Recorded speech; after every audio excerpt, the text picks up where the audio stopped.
ఈ దేశంలో తట్టుకోవడం చేతగాక కొన్ని రాష్ట్రాల్లో ఉన్నటువంటి పార్టీలు అధికారికంగా పొత్తులు పెట్టుకుంటున్నాయి, కొన్ని రాష్ట్రాల్లో పార్టీలు అనధికారికంగా పొత్తులు పెట్టుకుంటున్నాయి. తెలంగాణ రాష్ట్రంలో నరేంద్ర మోడీ గారి నాయకత్వంలో 17 parliament స్థానాలని Bharatiya Janata party గెలవబోతుందని intelligence నివేదికలు, వివిధ మాధ్యమాల సర్వే ఏజెన్సీలు చెప్తున్నటువంటి ప్రస్తుత తరుణంలో మరీ ముఖ్యంగా మెదక్ లాంటి జిల్లాలో కూడా రఘునందన్ రావు గెలిస్తే భారతీయ జనతా పార్టీకి పట్టపగ్గాలు ఉన్నాయని చెప్పి అటు కాంగ్రెస్ ఇటు బీఆర్ఎస్ రెండూ కలిసి ఒకరిని బలహీనమైన అభ్యర్థిని పెడదాం, ఒకరిని బలమైనటువంటి అభ్యర్థిని పెడదామని చెప్పి ఈ పార్టీకి ఆ పార్టీకి సంబంధించినటువంటి ఉన్నత స్థాయి నాయకుల మధ్యన ఒక అవగాహన కుదిరినట్టు మనకు తెలుస్తా ఉంది.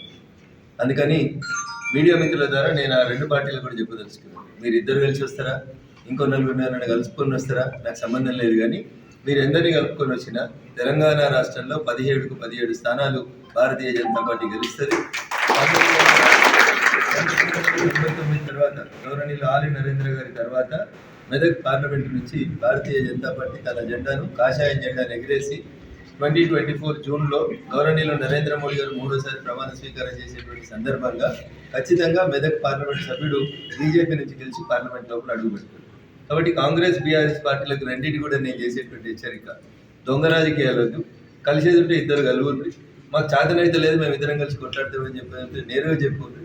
కాబట్టి చీకటి మంతనాలు చేస్తూ ఉన్నారు, రాత్రిపూట కలుస్తూ ఉన్నారు. అట్లాంటి ప్రయోగాలను మానుకోండి. తెలంగాణ సమాజం చైతన్యవంతమైంది. ఈ సందర్భంగా రెండు పార్టీల నాయకులకు కూడా, రాష్ట్ర నాయకులకి, కింది స్థాయి నాయకులు పాపం అమాయకులు కొట్లాడుకుంటున్నారు, కాంగ్రెస్ వాళ్ళు బీఆర్ఎస్ వాళ్ళు. కానీ పట్టణంలో మాత్రం చీకటి కూడా ఒప్పందాలు అవుతున్నాయి. ఆ ఒప్పందాలని త్వరలోనే మీడియా ముందు బయట పెడతామని చెప్పి ఈ సందర్భంగా తెలియజేస్తాం.